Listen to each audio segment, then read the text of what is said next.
한 번만 더 하죠. 우리 김혜란 선생님 저를 부르셨는데 뭐 부족한 거 뭐 없어요?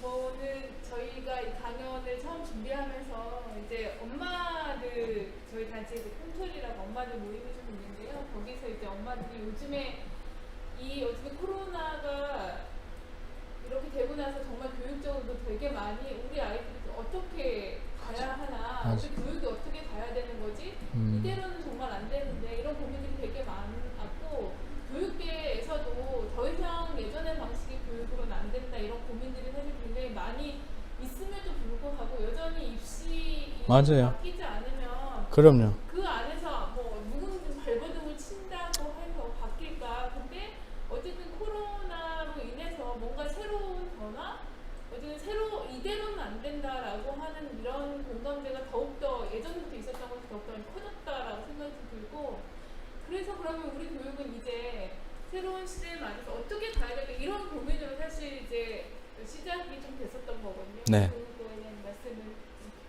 네. 드릴까요? 예. 내일 모레 칼럼에 나올 내용인데 미리 말씀드리면 경기교육연구원에서 굉장히 중요한 보고서가 나왔고 얼마 전에 막 토론회도 열리고 그랬는데 코로나 이후의 교육의 방향을 두 가지로 정리했더라고요. 그래서 제가 칼럼에서 아주 탁월하다라고 했는데 그 두 가지가 첫째가 탈자본, 둘째가 생태전환. 평소에 제 고민하고 똑같아요. 그러니까 이제 이 자본주의적으로 경제생활을 영위해온 게 더 이상 답이 아니라는 거지.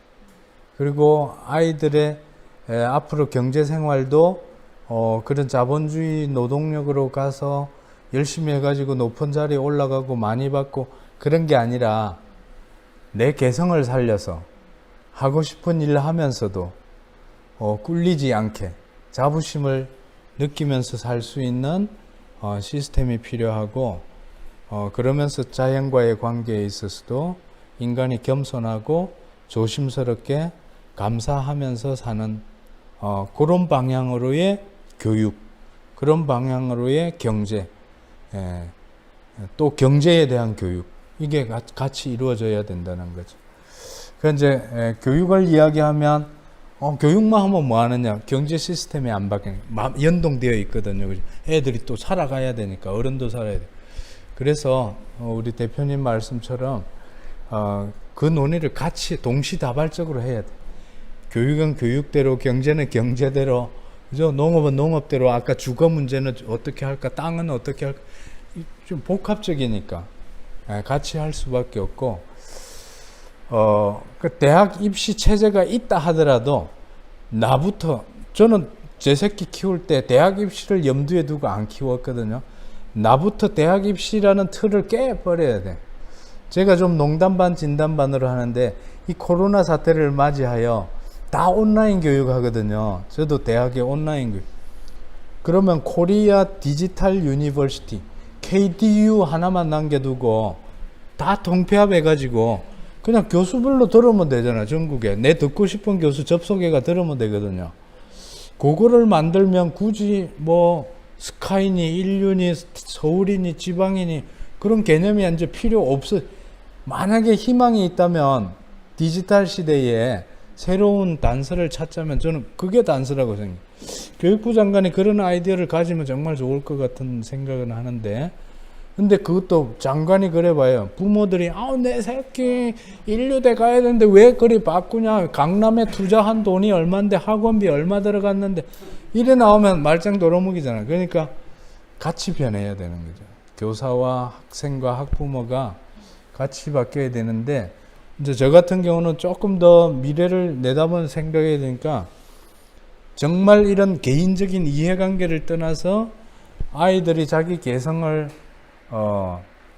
발휘하면서도 생계 걱정 안 하고 살 수 있는 사회를 꿈꾸다 보니까 너무 먼 이야기를 하게 되는 거죠. 근데 그런 상상조차 안 한다면 우리 많이 바뀐 게 뭐 있습니까? 10년 전만 해도 무상 보육, 무상 급식 이런 거 옛날에 위험한 소리라고 했는데 요즘은 보수당도 표된다 그러니까. 사람들이 마음이 바뀌면, 여론이 바뀌면 돌아가는 거거든요. 왜? 모든 건 인간이 만들거든. 사람이 만들잖아.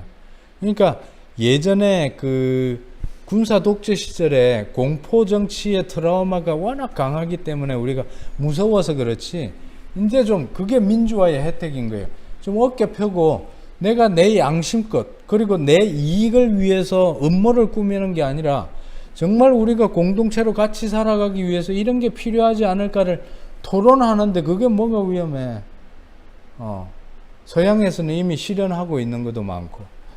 그래서 좀 그런 논의들을 좀 활성화하고, 특히 부모님들이 기존의 그 서열화, 대학 서열화, 또는 또 무조건 대학 가야 된다는 거. 요즘 대학 안 가도, 그리고 쉬었다 가도 애가 대학 갈 필요성을 느껴서 가도 괜찮아요. 그게 더 나아. 제 새끼들은 그렇게 늦게 가도 좋아하는 거 찾아가지고 하니까 더 열심히 잘하더라고요. 하나는 빵 만들고, 하나는 물리치료 배우고, 하나는 피아노 치고. 그러니까 제가 대학 선생이라고 해서 지 새끼 학자로 만들고 싶은 욕심을 버리니까 제가 편해지고 애도 편해지고 그렇게 살았거든요. 그게 더 낫다는 거 확신을, 나부터 교육혁명, 더불어 교육혁명 책으로 다 써놨습니다. 그 제 경험을. 그러니까 이제 하여튼 그런 것들이 부모들이 이제 마인드를 바꾸면서 개인적으로 내 아이에 대한, 정말 아까 세월호 이야기는, 아이가 살아서 밥상에 같이 앉아 있는 것만으로도 고맙다는 마음으로 살아가면 답이 끝난 거야. 더 이상 뭘 걱정하시느냐 이거지. 그렇게 즐겁게 살다 보면 애가 저절로 꿈틀거리기 시작해. 내 뭐 하고 싶어요? 뭐 할래? 그럴 때 도와주면 돼. 아이가 하고자 하는 거. 부모가 이렇게 살아야 잘 살 것 같다는 모델을 지워버리면 돼요. 그게 답이야. 그리고 이제 밖에 나와서 우리가 이런 모임에서 토론을 해야지. 큰 그림은 어떻게 그릴까? 내 새끼는 그렇게 키우지만 진짜 아이들이 개성을 발휘하고 생계 걱정 안 하고 살 수 있도록 만들려면, 제가 그림 그리면 고등학교 평등화처럼 대학을 평등화하고 디지털 유니버시티처럼, 그 다음에 직업을 평등화해서 직업 간의 격차를 자꾸 줄이는 거예요. 그리고 신입사원과 최고참의 월급의 차이도 지금은 몇백 배이지만 그거를 몇십 배, 그 다음에 몇 배, 뭐 10분의 1, 10배 이내로 이렇게 줄여나가면, 점진적으로 줄여나가면 괜찮잖아요. 한꺼번에 다 하면 너무 피가 나니까. 저는 그런 아이디어를 이미 다 책에서 제시했어요. 예. 대통령의 철학에도, 청와대도 보내드렸는데 안 읽어본 것 같아요. 하여튼 그 속에도 다 이런 이야기 다 했습니다, 사실은.